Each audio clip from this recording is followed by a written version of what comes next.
எவ்வளவு உழைத்தாலும் பேர் வாங்க முடியாத ராசிகள் அப்படின்னு காலபுருஷ தத்துவப்படி சில ராசிகள் இருக்குது. பெயர் வாங்க முடியாதுன்னா என்ன, அதை பேப்பரில் எழுதி கொடுமா அப்படி கிடையாது.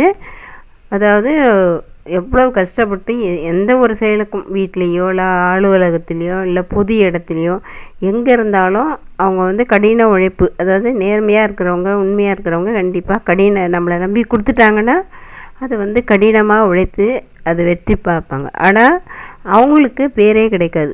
உழைக்காமல் கூட உட்காந்துருக்க சில பேருக்கு அந்த பேரை நீ தான் செஞ்சியா அப்படின்னு கேட்குற மாதிரி ஒரு சூழ்நிலை வரும். அது ரொம்ப கொடுமையாக இருக்குது. கஷ்டப்பட்டு எவ்வளோ கஷ்டப்பட்டு உழைச்சினாலும் பேர் கிடைக்காத ராசிகள் அப்படின்னு இருக்குது. ஆனால் அதுக்காக அவங்களுக்கு யார் சார்போ அவங்க கொடுக்கலன்னா கூட இந்த பிரபஞ்சம் எல்லாத்தையும் சேர்த்து மொத்தமாக வச்சு ஒரு நாள் கொடுக்கும். அதனால் அது மாதிரி இருக்கிறவங்க ஒன்றும் மனம் தளர வேண்டாம். ஏன்னா கண்டிப்பாக அன்னன்னைக்கு கிடைக்கலன்னா கூட மொத்தமாக சேர்ந்து ஜாக்பாட் மாதிரி அவங்களுக்கு கிடைக்கும். அவங்களுக்கு என்ன தேவையோ, எந்த வயசுக்கு என்னென்ன தேவையோ அது அத்தனையும் கிடைக்கும்.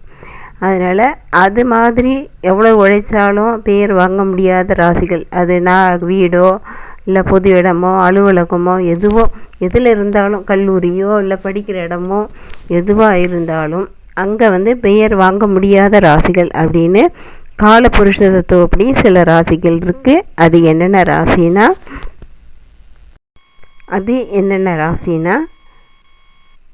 மேஷம், மிதுனம், கடகம், சிம்மம், கன்னி,